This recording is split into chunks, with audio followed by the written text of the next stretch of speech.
It is a great opportunity for us, Inter-University Student Freedom Federation, the student movement in Sri Lanka, today stand with you in this conference in solidarity. Sri Lanka, previously called Ceylon under the British rule, is an island nation of South Asia, which is about 65,610 square kilometers in size.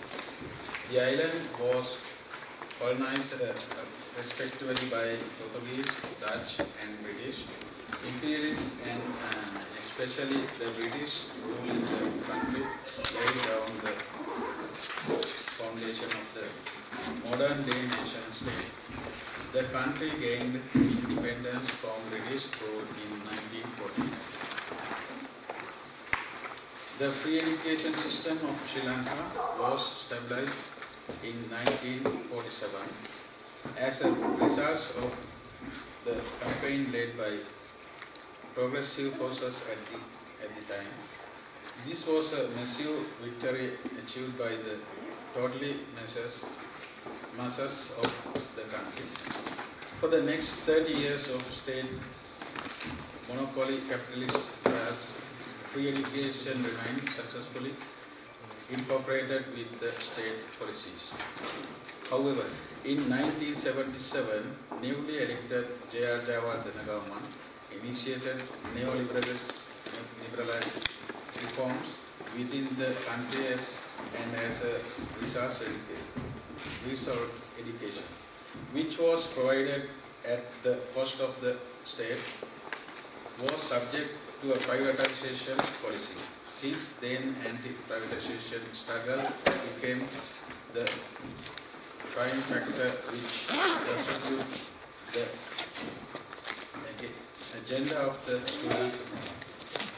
I would like to give a brief introduction about our stand regarding education to have a clear understanding about the context where we place our struggle. Education is the process by which the human society transmit the combined knowledge that they have gained based on experience in each era from one generation to the next. In every society which divided into classes, there are three explicit processes for the ruling class to provide education. The first is to create skilled labor, which is essential for the extension of the production process. The nature of the production mode that are in the state of continuous growth compress the bourgeois class to provide education for the proletariat. When new technology and machinery and substitute into the production process, the need arises for laborers who are able to use them, and this can only be fulfilled by a turn towards to proletariat, the new class that was created in the dawn of capitalism. The second is to ensure the compliance of people of the existing social order. Education is used to develop attitudes and morals that are required for capitalism to prevail. Educators divide the function of education into a threefold categorization. The above mentioned need of capitalist society are referred to in what they call knowledge, attitudes and skills.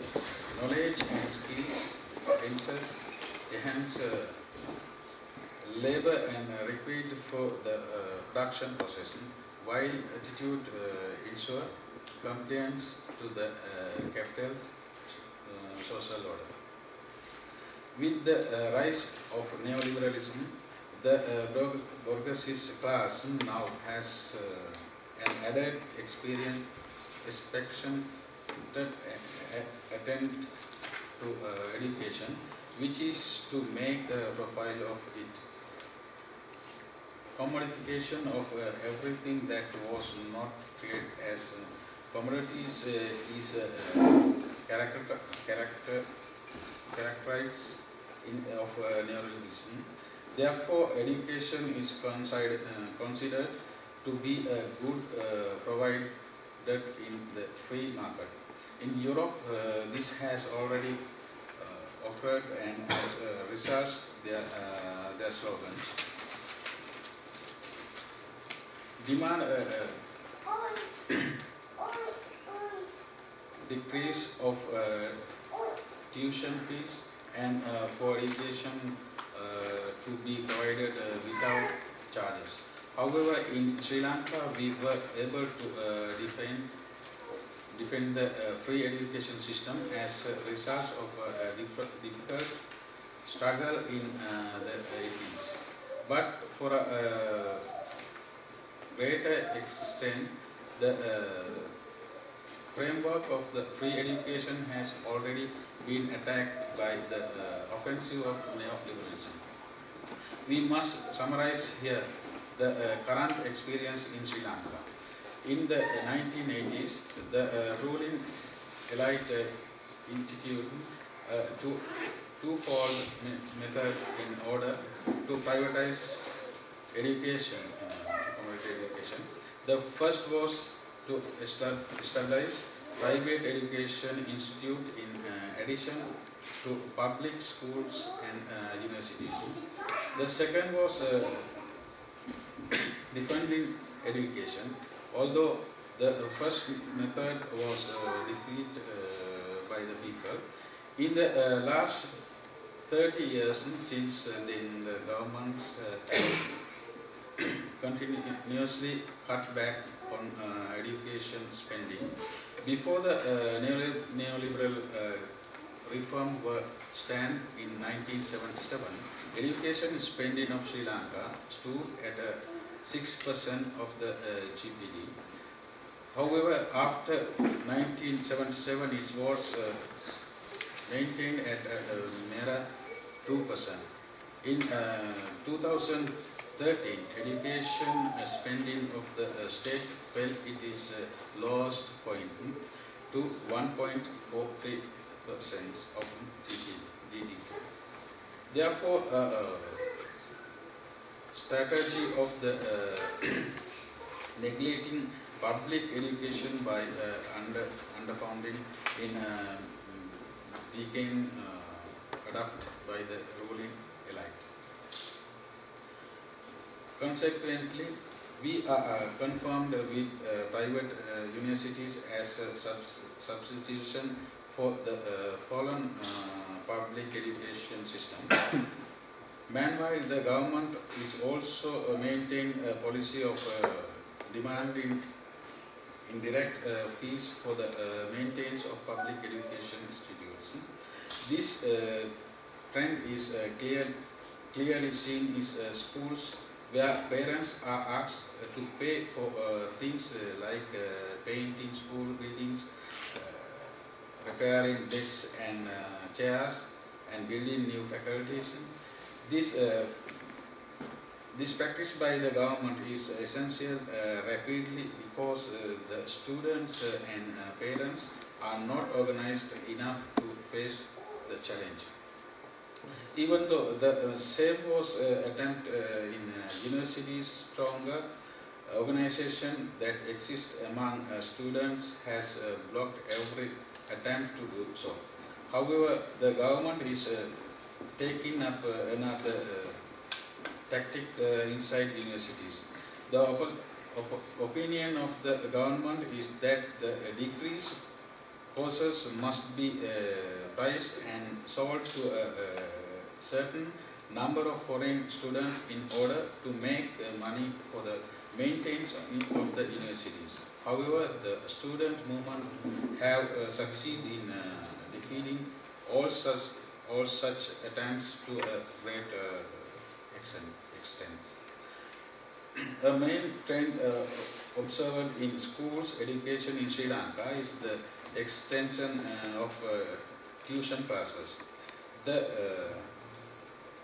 systematic weakening of the school education system, the low wages paid for the teachers, and the extreme competitive nature of the examination have led to failure of education within the public school system. The ways this tuition trend impact the society of very complex. Sri Lanka students spend most of their day engaged in study. Students sitting for the advanced level examination spend 18 to 20 hours studying. The final results of this is the loss of childhood and youth for students, which leads to education being an unbearable pressure on them.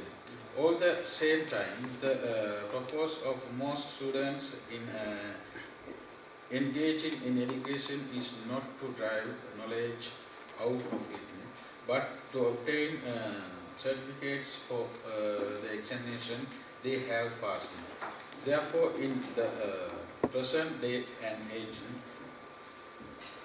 educating has become the last thing that happens inside of education institute. Commodification of education, there the opportunity of the whole society to have education on an equality basis.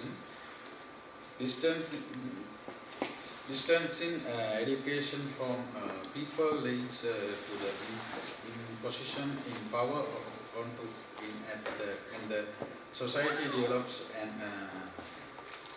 fetish towards education. In the current economic order, the wages for jobs involving now physical labor are higher than the wages paid for physical labor. Capitalism has succeeded in marketing the operation who are living as a society under a condition of inequality, engage in fitful individual struggle in order to reach a comfortable living. The final outcome of all of this is the extreme competition. The students as engage against each other to try their luck in raising a higher level of life through education. It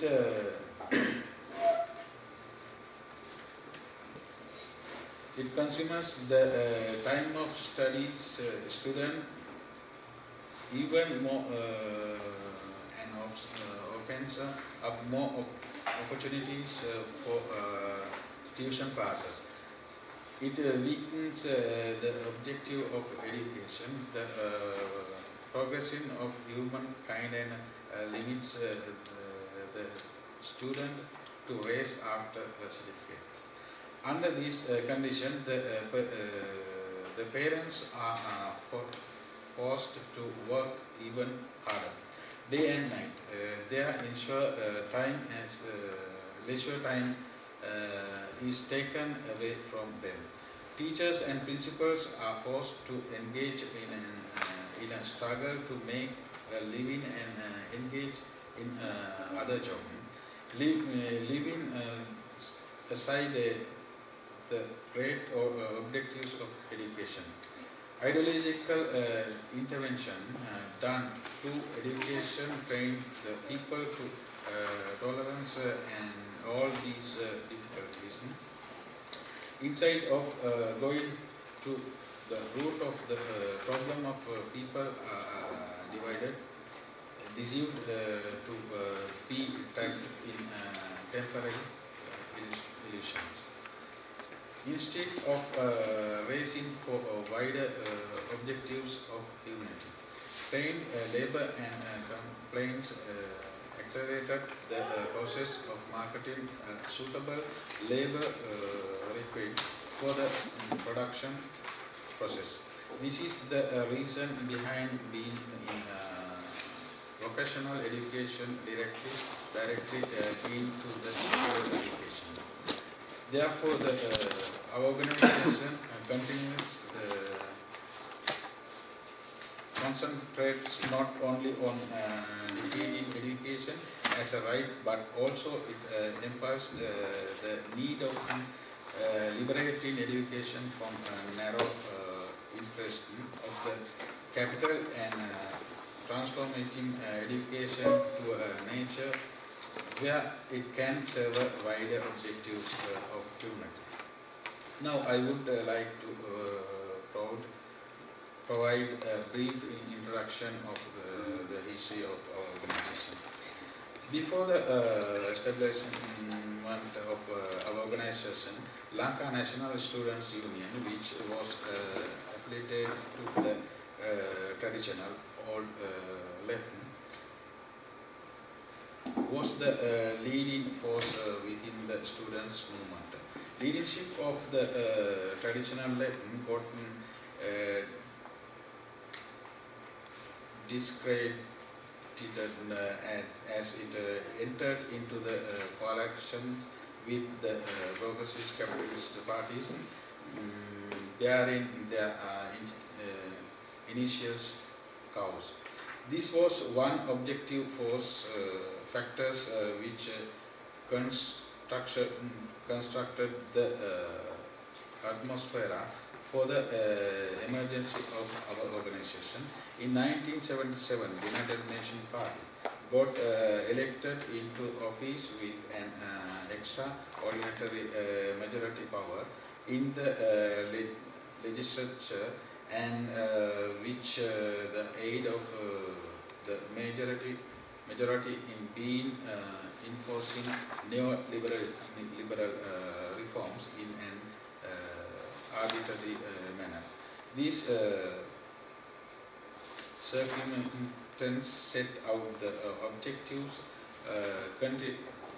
conditions for the formation of a militant mass movement, which can gather all forces against the ongoing neoliberalization. Although an oppressive political atmosphere which brought the entire society into the passive silence regained at that time, our organization through its activism began attracting a wide layer of social support. Jayachavardhana regime decided to cut food subsidy provided to families with a low income in 1978, and in a context with the opposition was liquidated in front of state opposition suppression. It was the IUSF while took the leading role of the struggle against the cuts. Though the anti-cuts campaign did not achieve its objective in successfully generated a significant amount of resistance towards the cut. Governments reacted to a movement in an offensive manner. With students, including our organization, convener Santa Bandara got expelled from their universities, and their students got suspended for lifetime. Our organization was not ready to turn back, no matter how powerful the suppression was, which carried an authoritative constitution in their hands. The ruling elite, taking the advantage of weakened opposition, rapidly began implementing neoliberal reform in later 70s. Free education system, which was stabilized during the neoliberal state monopoly capitalism, perhaps now came under attack. The offensive struggle fought in the previous era in order to win education opportunities now took an defensive formation into the struggle to defend free education. In a global atmosphere where privatization of education was in progress in many other countries, thousands of young students' lives were to be sacrificed in Sri Lanka to defend the right of free education in the upcoming Troy. 1980s made down of that period. In July 1980, Sri Lanka working classes launched a militant strike action demanding a wages increase of 10 rupees in a condition where inflation was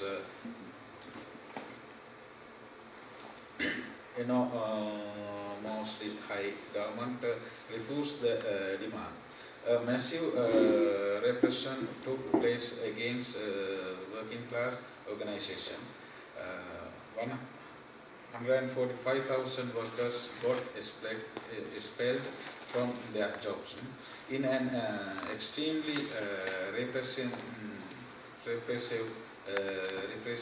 manner, the government crushed the trade union movement, which used to be one of the strong trade union movements in South Asia. This defeat appeared as a warning sign for other militant forces in the country, and it implied the complexity and difficulty in confirming government's authoritative policies. From the government's perspective, the defeat of trade union movement made neoliberalization easier. Structural reform began in the education sector with the so-called White Paper on Education, which was introduced as a proposal in 1981.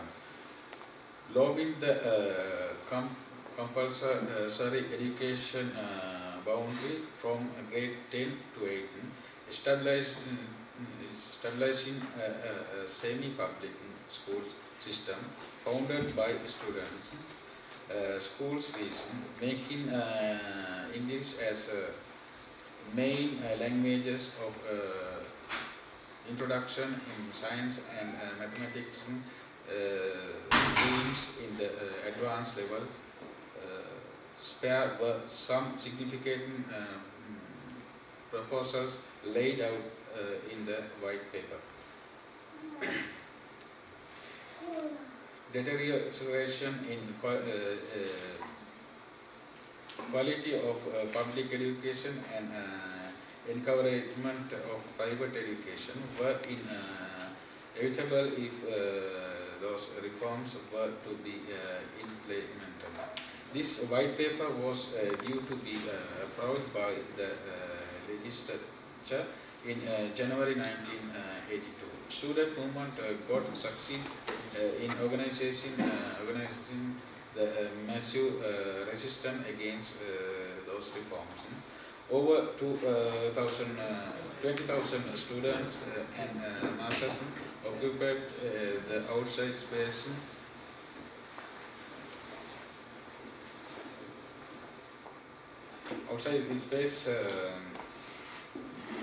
of the Parliament building in protest. Security forces attacked the protest, and as a result of the brutal attack, 8 students were permanently paralyzed, while hundreds got injured. But the widespread protest completed the government to withdraw the proposal. A government which crushed the trade union movement was compelled to take it step back in front of the militants of the students' movement.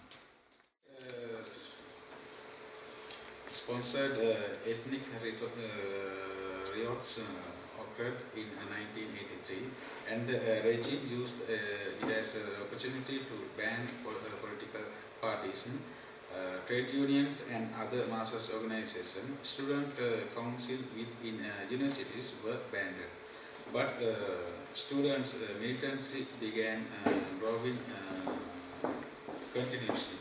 To confront resistance, government decided to establish police station within initiative of challenging the government anti-May-Day resolution and organized a May-Day celebration defiant state resistance. The celebration was attacked by the state force, and Comrade Kichiri Nevanranawaka of Jawaharlal University got killed in a police shooting. In 1987, the Indo-Lanka Accord was signed. Widespread protest occurred against the Indian occupation, and the student movement actually took part in these protests. In first part, this was not just a struggle against the Indian occupation for the student movement, but was part of the wider struggle for just and any equitable society. White alliganism itself with our other organization created the patriotic students movement. Protest broke out in the day which the Indo-Lanka Accord was signed, and as a result of military shooting, Comrade Nimal Lianagi and Comrade Clifford Pereira got killed. Another key leader of the movement, Comrade S.M. Nishmi, got murdered during the campaign, and hundreds of the student activities faced the same fate.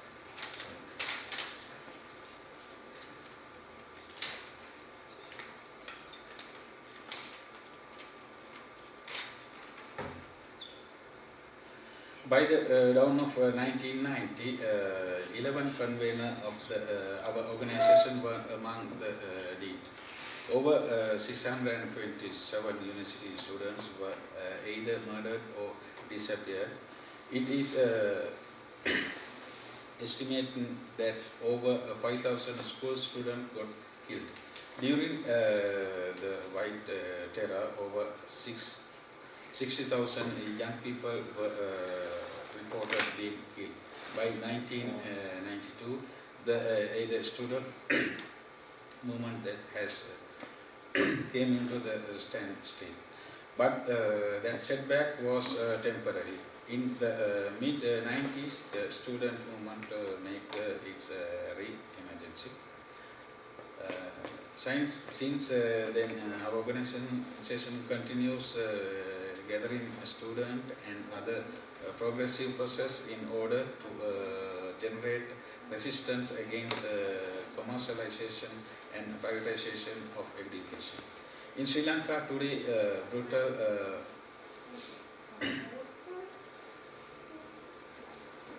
authoritative regime is in power, and it's this authoritative state which implements neoliberal reforms. In this context, students' movement today face renewed wave of suppression. Compulsory military training was introduced for the new entrance of universities in 2011. Using the military to train university students was done with the clear intention of transforming the of the new entrance to the subordinate position to the state. Principals of schools were also go to military training. This brought a new dimension of suppression, militarization of education institute. State intelligence unit officers were sent to universities as students to spy on student activities. Security system of university were brought under the Ministry of Defense. Today the suppression has taken the form of brutal paramilitary attacks, education and even murder. These new methods of suppression openly came into existence in 2009, and dozens of student activities got expelled from universities. With the estimation that is was successfully weaken the student movement. The government in 2011 introduced the Private Universities Act, which aimed setting up a permanent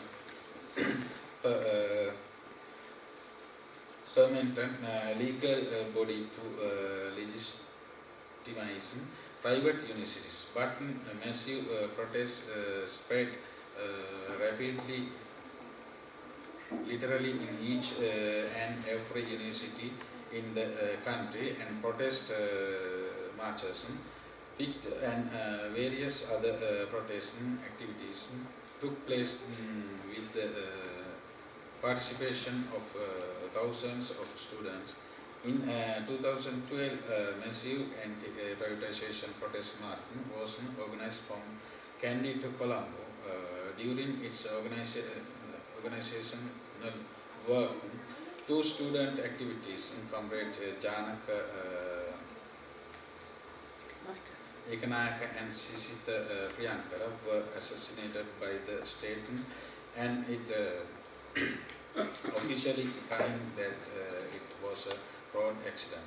In this moment, the state is in an offensive against the student movement, and though official and non-official means, it tries to eliminate student resistance.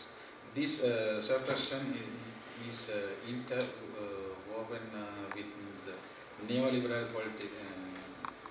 politics of the government, but the students' movement is not ready to turn back and give up its battle due to this repression, and in its resistance against the neoliberal offensive. It's willing to carry on the struggle with the widest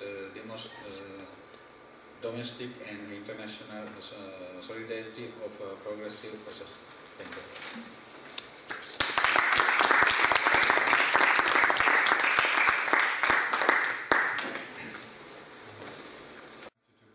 2012.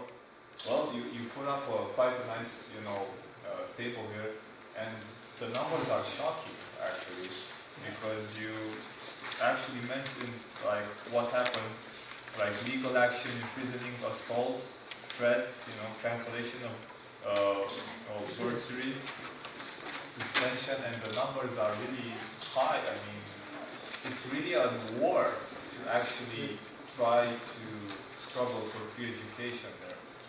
I mean, like Joe was saying, actually doing this kind of activity in certain countries, like Sri Lanka and maybe other African countries or authoritarian countries, this is a real life-threatening situation. We here in Europe, and I don't think in America as well, we don't really are not confronted with this kind of situation. So, from my point of view, I give you my respect. When people have operation like economic operations, and also these cut downs comes, and then students go and organize everybody, and they're trying to get together to one. I mean, you're actually doing what students should be doing in every country, and actually starting. They have many times to so starting like from the students to the workers to the other sectors of society. So this is what's really happening in Sri Lanka. Actually, They have currently organized 100,000 pocket meetings to educate in masses all over the country. And also we are working on with the north side as well. Where previously we worked. So then the north, east and all these universities now combined. I mean, obviously these are crimes against humanity. These are, if something like this happened in, like in a European country, it would be, I mean, not even media coverage. Have you ever gotten media coverage? Internationally, no.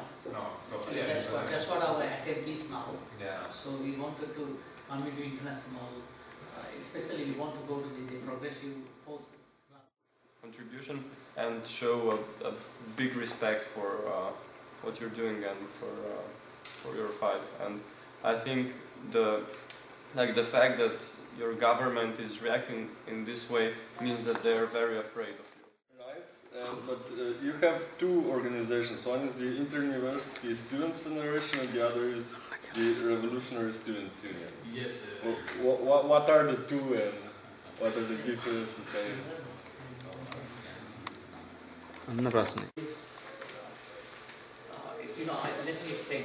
Sri Lanka has universities in almost every district.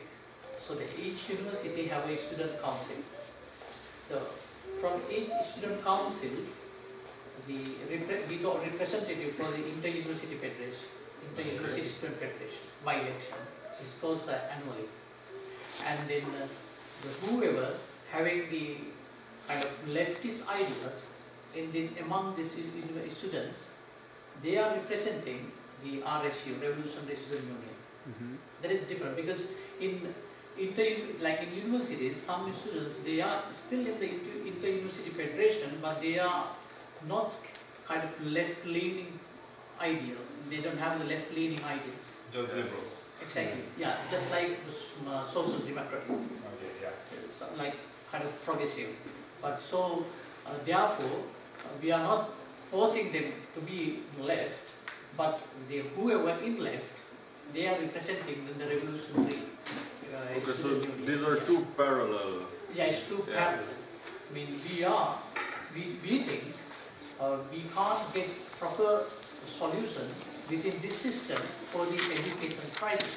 Because within the capitalist system, education become commercialized and is a commodity. So they're trying to sell as another commodity. So that's a major problem in Sri Lanka. We face it. Like in Europe, I think when you say free education, I don't think there is any free education now. Everybody needs to pay. They need, most of the European countries, they got a loan system still. Like in United Kingdom, I know in Australia the same system.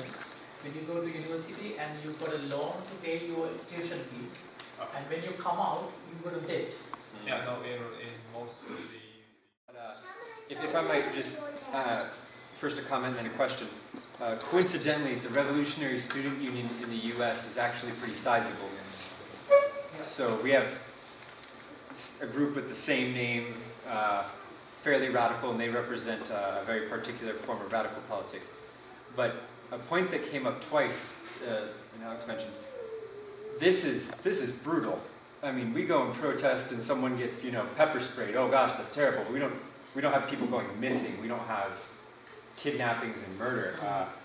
So I guess in reaction to that, I immediately think, well, what kind of governmental body could have some form of oversight? And I think the UN was mentioned twice now. To what degree do you see any potential there for intervention from a larger political body within Sri Lanka to stop this horrible oppression? But we only, what is the potential is there. If we are carry on the educated masses and the continuous protest, the public, they will support us eventually. That's what happened in 1980s. That's our potential. Otherwise, the government, like Sri Lankan judiciary, is very biased, and also the police and army, all these institutions are really corrupted. We can't expect. So we have come to a kind of position now. We could kind of stand still. We need support from somewhere to go more forward this strong way. So that is one reason we coming in. We tried long way to get into the international solidarity, but there isn't any we could find previously. We are happy to be here. At least our message going through, so we can start some. And actually we had some link some time ago with India, but it's not. We have no constant contact. I know that there's also brutal. They had a brutal time. They had oppression on this, especially in the youth, and the JVP political bureau completely killed. And then they came back to politics again 1994. And then from 1994 to 2000, they were in the parliament politics. And then JVP also went to support the current government. They came out of that 2004, but they still having time to time coalition with the Capitalist Party. So we have a duty to build now the the real left-wing party in Sri Lanka.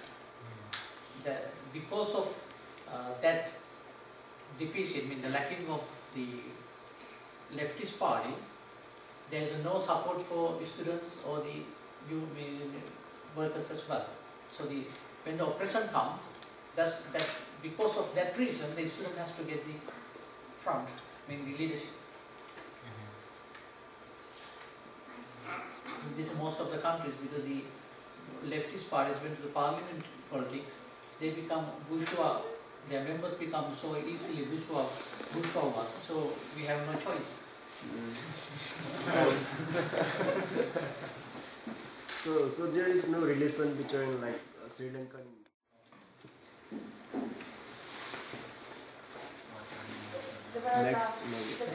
Last අවසාන එක Or maybe that. The last previous. No, The very last one, yeah, that's one. this is one at the end of the protest march. There was a rally. You talking about these pictures? Yeah. Yeah, I was just wondering if Yeah, the women. These are all university students. These are all students. They're university students. They came the long walk from university to Colombo. 100 kilometers. Yeah, 100 kilometers. Yeah. And they had a 4 days. rally at the end of the walk. This picture is there. Yeah, but the question was, why are there no women on this picture? And if there are any measures from the state to keep women away from Sorry. There are many. There are some actually, but you can't see them in the pictures. Perhaps No, you're right actually. Compared to the men's participation, the women's participation in activities in Sri Lanka less. But if compared to some other countries in our region, in Sri Lanka higher, but still not enough.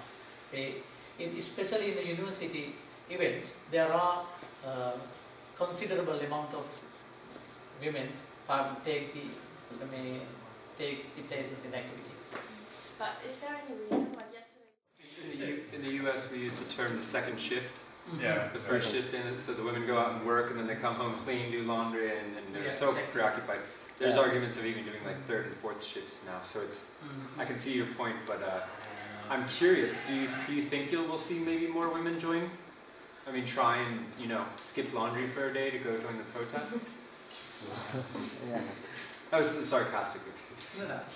Say it again? Do you think maybe now that it's becoming more equal, that women will join in larger numbers? Maybe attend more demonstrations? They're asking whether we can improve the situation. The women should get more place in the activities. That's what he's saying. We are trying. We have no, actually, what we think, within the capitalist system, even the men are not free people. So we don't want to get the same status. We want to get everybody in the kind of free status. I don't think we can get in this society. Sometimes our life has taken away because when you work, your life becomes sometimes because of the economic burdens, you have your life which you spend with the kind of film, art, and all this time taken by the job.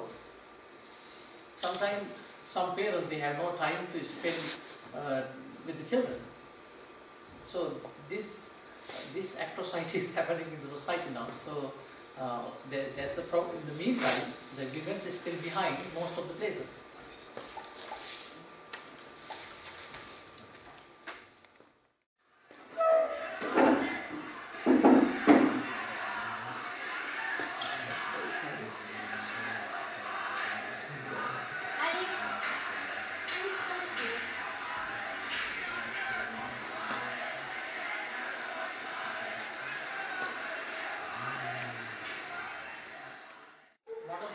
Came to Marburg, and the police trying to stop.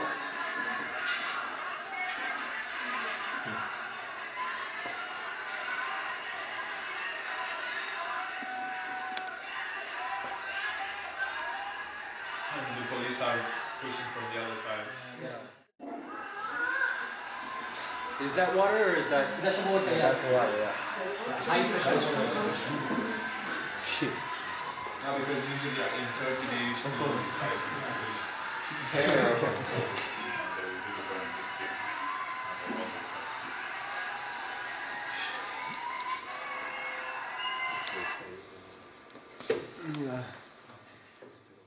More contacts, and we can give more information. We can share our news and our events and our ideas. So thank you very much again. Okay.